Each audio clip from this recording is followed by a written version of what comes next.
Hello folks, welcome to the channel. I do hope everybody is keeping well. It is a glorious day today, and today I'm out and about on this lovely 2024 Triumph Daytona 660, courtesy of my local Triumph dealer, the Mansell Collection. So if you're interested in one of these machines, stick around and I'll give you my initial first ride review of the bike. But in the meantime, let's roll the intro. Bosh.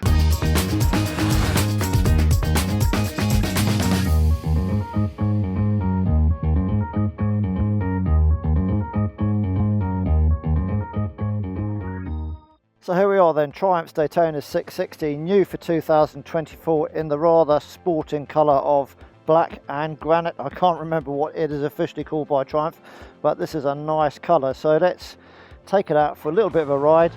So the bike itself has only done 30 miles, so I think I'm pretty much the first person to ride it. So I can't thrash it because it's not my bike to thrash, and it's been lent to me courtesy of or by my local Triumph dealer, the Mansell Collection. So the Triumph 660 then, this is the Daytona. Those of you that are old enough to remember back to, I think 2013, that's when Triumph brought out their really smart 675, and that was the, I think that was called the Daytona as well. And due to all emissions and sales and stuff, then the last 675 was sold in like 2018 or something, or was it the 765? I can't remember. The 765R.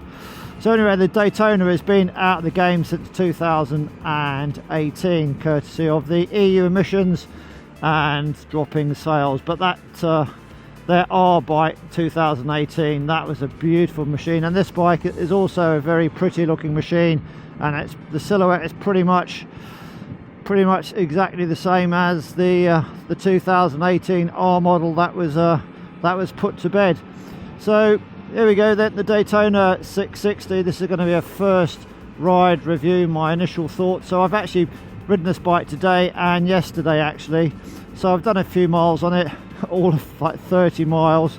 But what I will say, this is a really nice machine. So if you're on the market for one of these middleweight sports kind of bikes, then this may be the bike for you. The middleweight sector, it's pretty busy at the moment. I guess with all the insurances being quite expensive, people are diving into the midweight sector to try and get the best value for their money and everything, and not get really expensive insurance. So what's in the market at the moment? So you obviously got the Daytona 660, which folks, it's not an out-and-out sports bike. I'll tell you that now. It might have the Daytona name, but it is not a true sports bike, but more of that in a little while. So you've got Suzuki's rather nice GSX 8R, then you've got Aprilia's 660, and then what else you've got? You've got Honda, is it the CB 650, and maybe something from Yamaha as well. But make any comments in the comment section down below which bikes you think this is going to go up against. But from the 30 miles that I've ridden it over a couple of days with videoing and everything, this is a rather nice machine. If I got my facts right, the Triumph Daytona was basically brought about from the 660 Trident. So this is, I'm going to say, based on the 660 Trident, but they've changed part of the rake and the trail and on the the frame and everything. But it is a sort of Trident based, and I think the Trident had an 80 horsepower engine. This has got 94 British horsepower, 95 PS, a bit more torque at 69 Newton meters. So yeah, the engine has been reworked, and it's got different suspension as well. But it's not a true out-and-out sports bike. But folks, this is, I've got to say, this is a fabulous machine. I really like it actually. The only thing I'm not overly chuffed with, I'll tell you right now, is I'm 5'9", 32-inch leg, inside leg, and slightly mature rider. Hello, slightly mature rider, and it is, from the legs point of view, my legs are sort of pretty much pointing forward, so slotted into the recesses of the tank down here. So it's quite nice for the legs. You can lock them into the tank, and my ankles are pretty much straight down from my hips, so that I'm not tucked up in the legs, and they're not sort of, the ankles aren't backwards. So from the waist below, it's a very nice, comfortable position actually, have to say. but you are slightly leant forward, a little bit of weight on the wrists, and something that I'm really not used to. Although I have had many sports bikes, I'm now sort of a little bit too old for that, for being honest.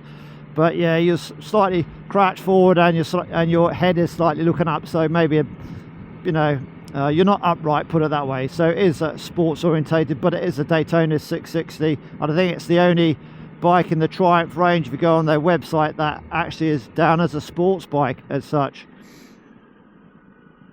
So yeah, there's quite a few bikes in the marketplace for your money, and I've got to say I'm glad it's not me making the decision, because there are some really nice bikes out there at the moment. So it's going to be based on how big your wallet is, what kind of bikes you like, and all that kind of stuff. But this is sub £10,000. We'll do a specification section. I'll pull over, find a nice quiet spot, and then we'll just run through everything on the bike. So we'll do that in 3 or 4 minutes time, and then you can see all the prices, accessories and all that kind of stuff. But this bike is very competitive price wise, and yeah, it's just a very nice machine actually. So 660 cc's of 3-cylinder power, and it just sounds, that whistle, and then you get to about 6,000 rpm and it just changes character. Then get to 6.5, 7, and it really wants to go. So it's got everything, it ticks all the boxes really. It's yeah, it's very nice. In fact, let's go this way. It's very nice. Yeah, that I've always been a fan of the 3-cylinder engine. These days, don't look on the bits of paper for horsepower numbers and waving your willy in the pub, that kind of thing. Yeah, I think they're all gone those days. Sports bikes are, dare I say it, dead and buried, and everyone's after. The middle sector is quite a big sector here in the UK. So yeah, just don't be put off by the numbers. You've got to go and ride all of these bikes. If you're in the market for one of these, you've got to go and ride it, because you've got no idea the characteristics of the engine.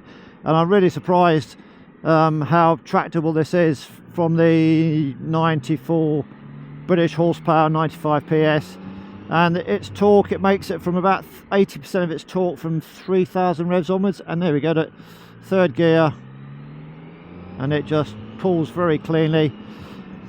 Yeah, I'm just going to say it's a nice bike. It is a good machine. Leant forward a little bit, but yeah, that's because I'm an old git basically. But it steers very well. Some reports have said on the steering, it's like a couple of the YouTubers on their road ride reports have said they thought the front was flat or something. The front tyre was flat, but I haven't noticed that. But maybe they were just riding it really aggressively, I don't know. But yeah, it just steers nicely, not over sharp, just very nice. Turns in really well. It's good. Nice is it Michelin Road 6 tyres I think they've got on them, but more of that in the specification section. Yeah, it goes well. And then when you get it above 6,000, it just starts to sing and whistle. I love that whistle. I'm not going to thrash it because it's still being run in. So 660cc of Triumph's triple, and it's just a glorious machine to ride. Very nice. That engine is very yeah, very addictive actually. That whistle, it just pulls. Now you've got to wind the throttle, but you know, it does go. There are several riding modes on this, so just looking at funnily, nothing up here tells you what riding mode you're in, so you actually have to press the mode button to see what we're in. Okay, so we're in rain mode at the moment. Let's get rid of that. So let's go into sport mode, and just have to select that. So select it. So there we go, that's sport mode. So it was even going well on, there we go, that's better. How can I ride it in rain mode? What a plonker. Yeah, that's much better. So there is a difference. Yeah, I was messing about with the mode settings when I was doing the specifications video. So you've got three mode settings: sport, rain and road, and you can turn the traction control on and off, but when you turn it off and then you put the ignition off, when you put the ignition back on again, it resets to on. That's the default value, so you can't switch it off permanently. And then the ABS is, depending on what mode you got it in, it sort of, the computer does something with the ABS depending on the riding mode you have it in. So it's not a very complicated bike. So if you're new to mid-range bikes, you're not going to get bamboozled by electronic wizardry. It's very basic. The dash is very basic. It's pretty much lifted from the Trident. Low speeds, yeah, you're not going to have any issues with the low speed. Look, nice and clean. Second gear, 15 miles an hour.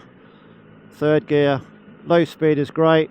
It doesn't, and it pulls, look, really nice in the 20-mile-an-hour speed limit here. So yeah, it does. It's very tractable. It's pretty good. We like it. In fact, let's go this way. Nothing behind me. Let's go this way. Yeah, the steering is not overly sharp, but you're not going to get into trouble with it. You can have a bit of fun on it. It's flexible. It's just I think it's a really good package, but I'm just lent a little bit too far forward for me. But maybe at higher speeds, the wind will just take the weight off the wrists. Who knows? But yeah, the dash is lifted straight off the Trident 660, which I have ridden. That's a great little bike. Nice and simple, easy to read. Yeah, so you've got an LCD displayed top half and TFT in the bottom half, and with the selector buttons on the left here, you can just change the lower TFT with an up and down arrow, and you'll just scroll through it depending on what you want. So it's all very, very simple to operate, not complicated at all. So I'll leave it on, leave it on, let's have a look. Leave it on, which one? There we go, the gear. Leave it in the gear selector and the time. Yeah, very easy to operate. Nice. Mirrors are good. Gearbox is lovely. Engine is, I love the engine. I've always liked the engine on these Triumphs. Very nice. Yeah, it's good. Brakes are fine. They're not Brembo brakes, but they're good enough. Bearing in mind this is only done 30 odd miles. They're good enough for me. The only thing I'm not too keen on is you have to lift your foot just slightly up onto the rear brake pedal, but I don't know if that can be adjusted. And when you're parking the bike, it's a bit of a reach down to get the arm that's on the side stand, so you've got to sort of hunt for that a little bit. But other than that, the seat seems comfortable in the couple of days I've been riding the bike. Like I said, the mirrors are good, so the bike is a little bit wider with those mirrors where they are. Good looking machine. It does look very nice. I'm a fan of the looks, and it's got that sort of plastic finish on here, so I don't know how that's going to wear. Triumph have been using that for a long time now, and I particularly like this carbon fibre look down here in the cockpit area. It's good. Yeah, it's all good. I like it.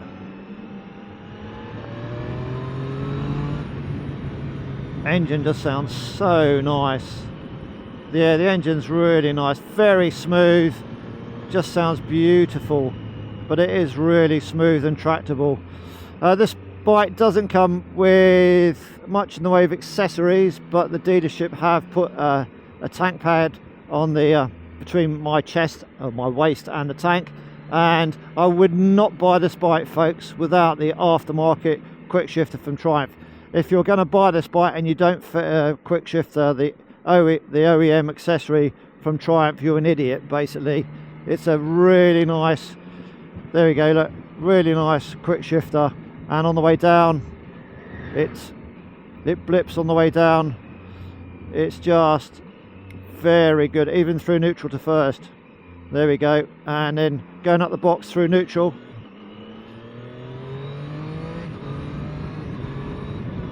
Just a great quick shifter. If you don't get the quick shifter, you are a damned idiot. You know, for I think it's about 300 quid more of that when we get to the specification section.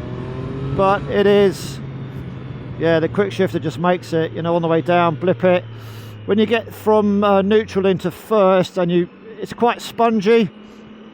There's obviously some flex in it, so it's not, when you press your foot down, once you're in first and you press your foot down again, it's actually quite flexible. It goes down a bit more, but there's no more gears to select on the way down. But yeah, it's even in 6th gear. There we go. Let's just there's a lorry in front, so 6th gear. Yeah, look at that, 2,000 revs, not a problem, not a problem. Really good, very, very impressed with that. Yeah, you've got to have the quick shifter, folks. Yeah, definitely got to have the quick shifter. So all the instrumentation is ideal. It's not complicated. It's very easy to work out. Let's get rid of the visor. Seating position, we've already mentioned that. The seat looks nice and comfy. It's, can't remember what the millimetre is. I'm 5'9", I have no problems flat footing it whatsoever. You can get a lowered seat by about 25 mil, or lower it if you're a little bit vertically challenged. But again, more of that in the spec section.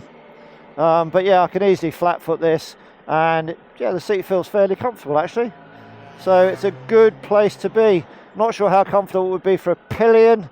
There's no pillion grab rails, you're going to have to buy that. And if you want to put your bag on the back, do you know what, I'm going to go this way. Let's go this way. If you want to put... There's some wet areas around here, so I won't get too mad.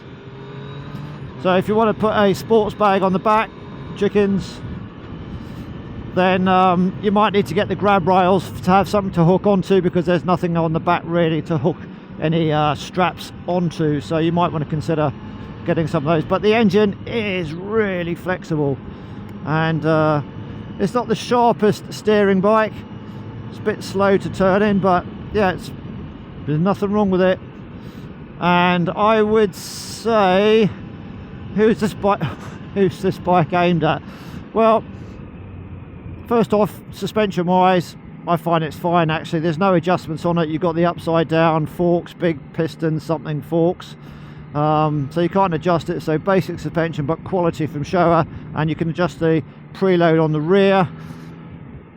So I think it's somebody moving up the ranks and they want a kind of sports bike kind of bike. I would say that's who this is aimed at.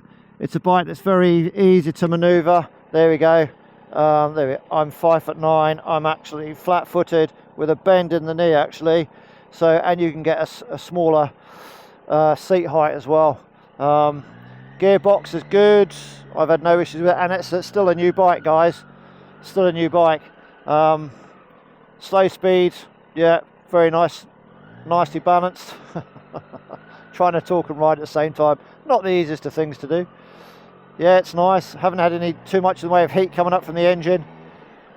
But the quick shifter, folks, you need the quick shifter. Definitely need the quick shifter. It's just a nice package, you know. I think Triumph have done a really good job.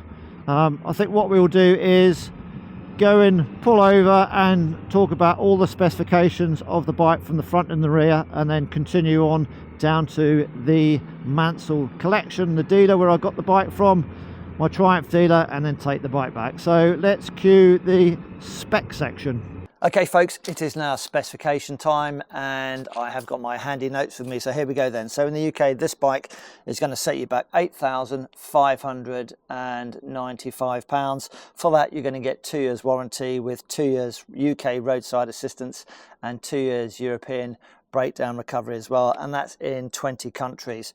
Service intervals are every 10,000 miles or 12 months, whichever is the sooner. And color wise, you have the choice of 3 flavors. So the standard color, which is included in the £8,595, is the white flavor. And then for another £100 more, you can get the red flavour, or as we have here, the black and granite flavour, and they are £100 on top of that £8,595 price. Accessories wise, well, basically how deep are your pockets? So you can throw over 30 genuine Triumph accessories at this bike. And so this bike has actually got a few accessories fitted. So it's got the tank pad, which is £44. Then it's also got the Triumph connectivity unit, which is for turn-by-turn navigation, phone calls, music, etc. That's £263. And most importantly, and I wouldn't actually buy this bike without putting this on it, and that is that lovely quick shifter, and that's going to cost you £360. If you're a little bit short and you need the low seat version, well, that'll set you back £220, and that's going to reduce the seat height to 785 millimeters. So it reduces the standard seat height by 25 millimeters. Heated grips, if you want those, £227. It doesn't come with a USB charger, so if you want that as well, that's £26.50. And all of these things have to be fitted at your expense by your approved Triumph dealer. If you wanted grab rails for this, because it hasn't got it, that's going to cost you an extra £123. And I'm not sure whether the grab rails would actually mean that you could strap something onto the little seat on the back, but they'll set you back £123. So yeah, well done dogs. I think the doggies have moved. The Daytona can actually be made to be A2 compliant, i.e. 35 kilowatts bracket slash 45 horsepower for those on the A2 license, and the restrictor kit for that is going to cost about £153 plus fitting by your dealer. The bike itself weighs 201 kilograms, and we're going to start from the front and very quickly go to the back of the bike. So on the front then we've got cast aluminium 17-inch wheels, and they're 5 spokes. So the front is a 120/70 and the rear is a 180/55, and they are sporting a tyre from Michelin, and if I can read it on here, they are the Michelin Power 6s, so a pretty good tyre on here actually. Brakes, they're not Brembo brakes, they're Triumph branded brakes, and we've got twin 310mm discs with 4-pot pistons on there, and the rear is just a single pot caliper on a 220mm disc. Suspension wise, non-adjustable on the front, and you can adjust the preload on the back, but the front, it's quite a big name actually, so the front is non-adjustable. Showa 41mm upside down separate function big piston forks, and they have got 110mm of travel, and they are upside down forks as well. The rear then preload only, as we just said, and that's a Showa job, and that's got 130mm of travel. Handlebars then, they're like the clip-on kind of handlebars, so they're not adjustable as such. And the switchgear on the left, so you've got selector buttons sort of up, down, left and right. And you've got the mode button, and then you have an enter button when you select things. They're not backlit. And then on the right side, you've got the hazard and the start and the kill switch basically. So the switch gear is pretty basic, but it is functional and it is not backlit. Levers wise, the clutch is not adjustable, but the brake lever is adjustable. Screen, it's a fixed screen, so no adjustment on the screen. And the lights at the front, they're LED lights, and the back as well. And on low beam, it's just the right unit that comes on. And then when you go to high beam, both lights come on. And the indicators are LED as well, and they are self-cancelling after about 8 seconds, I think. The instrument cluster then, very nice, very simple. And I would have liked to have seen a little bit of red at the top end of the rev limit. It's just got a little bit of white there. They do not go into this zone or you're going to blow the engine up limit. A bit of red would have been quite nice on there. So the top half is LCD, which has got the rev counter, speedo, fuel gauge, and what gear you're in, the gear selector. And then the little square lower half is TFT. And then you can enter the menus and change settings in there with the up, down, left, right buttons on the left hand side. You can't see which mode you're in, so to see what mode you're in, you have to press the mode button, and then they'll tell you what mode you're in then and there, and then you can select it by then selecting left or right, whichever mode you want to go into, and then you just select the tick button, which is the confirm button for want of a better word. But you've got to make sure that the throttle is closed. There are 3 riding modes: sport, road and rain, and when you do change them, they do make a change to the engine performance, and there's varying degrees of ABS and traction control input depending on what you have selected, i.e. sport, road or rain. You can't switch the ABS off, but you can switch the TC traction control off by going into the settings, and then when you turn the ignition off, back on again, then the traction control, if it was switched off, it then reverts to being back on again. I guess that's a safety thing. Tank wise, we have 14 litres and at an official 57.6 miles to the gallon. This thing will take you to 178 miles before you have to get off and push it. The frame is of a steel tube construction, just like the Trident, and then they've actually put some plastic covers over the side there so it looks non-tubular. The standard seat height is 810mm, so it's going to fit a lot of people, and if you're vertically challenged, then you can get a low seat, and that reduces by 25mm to a seat height of 785mm. There is some kind of under-seat storage, I believe, here, and I will show you what it looks like as we speak.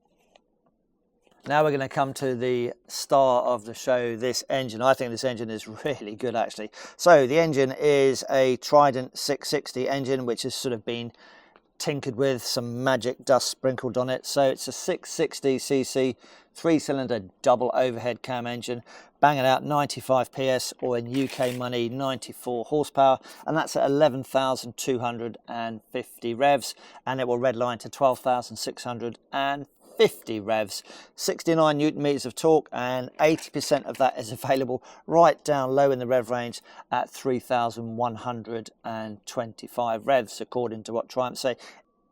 And finishing the engine off, we have a very nice stainless steel 3-into-1 exhaust, which sounds very nice. Right, my big dog's decided to come into the equation.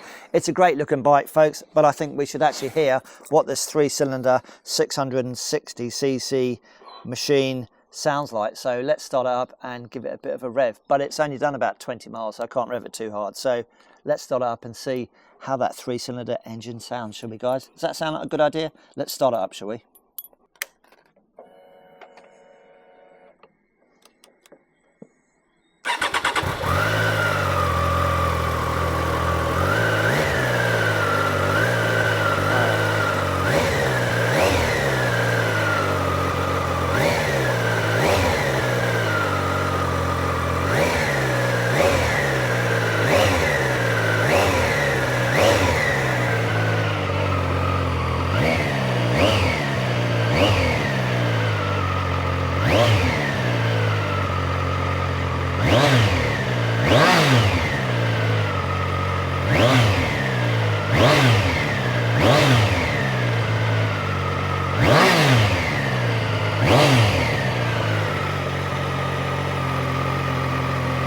Very nice.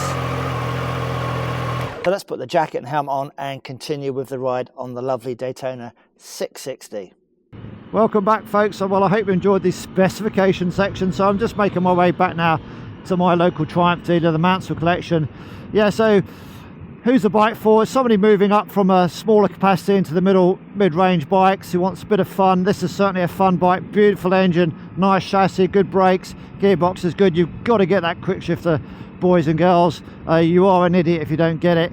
Yeah, it's just a nice bike. I like it, but I like the Suzuki. That's a nice bike. I haven't ridden the Aprilia, so if you've got any of these bikes, you know, just make some comments in the comment section down below, because it is a great sector to be spending your cash in, and certainly at the moment insurances are quite high. I've just had my insurance renewal, being an old git, and I was surprised mine has gone up as well for a rider policy. So I think that's why these bikes are doing really well. They real world usable bikes. Always ride in the distance you can see to be clear, or something like that. They're real world bikes. They really are. You can use the power. It's not scary. It's got enough to have loads of fun on this. Loads of fun. You could be giggling all day, actually. Yeah, it's a bike that's very, very usable, and you can thrash it and have some great fun on it. Put a tank bag on it, a soft bag on the back. If you've got those extra pillion handrails from Triumph, yeah, really good. And you've always got enough power to dispatch a vehicle like this fan here, which is turning off. It's a bike you can have absolutely loads of fun on. I'm not sure what happened there, folks. I think the camera had a bit of a focusing issue, but anyway, summing up then, I think this is a cracking bike. It's a hotly contested market for you to spend your money on. I'm really glad it's not me. I wouldn't know what bike to get. I've ridden a few of them. I really like the Trident 660, actually. I really like that bike, and this is a sports development of the 660. Similar chassis, engine, but they breathe some new life into the engine, up by 15 horsepower. It's a good package, not overly expensive. Yeah, you get your 2-year warranty, 2-year breakdown, UK and Europe. Yeah, it's not complicated, easy to ride. Love the quick shifter. Have I told you I like the quick shifter? Blips up and down, really nice. And it's easy to ride. It is really easy to ride. Anyway, guys, let's go to my Triumph dealer, the Mansell Collection. Woohoo! There's that focus problem again.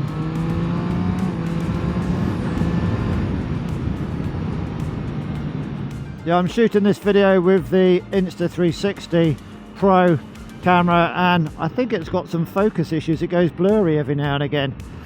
Yeah, anyway, down to the Mansell Collection. Let's take the bike back.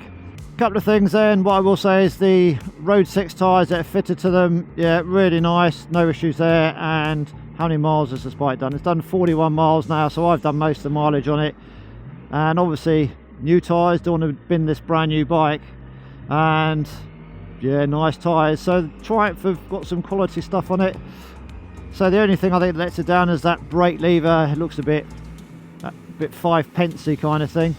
But that really is the only thing I can find fault with, if I'm being honest. You can throw the accessories catalogue at it if you want to spend some more money. As and when you have the cash, you can buy some stuff and put it on. But I would save up that 300 odd quid and go for the quick shifter.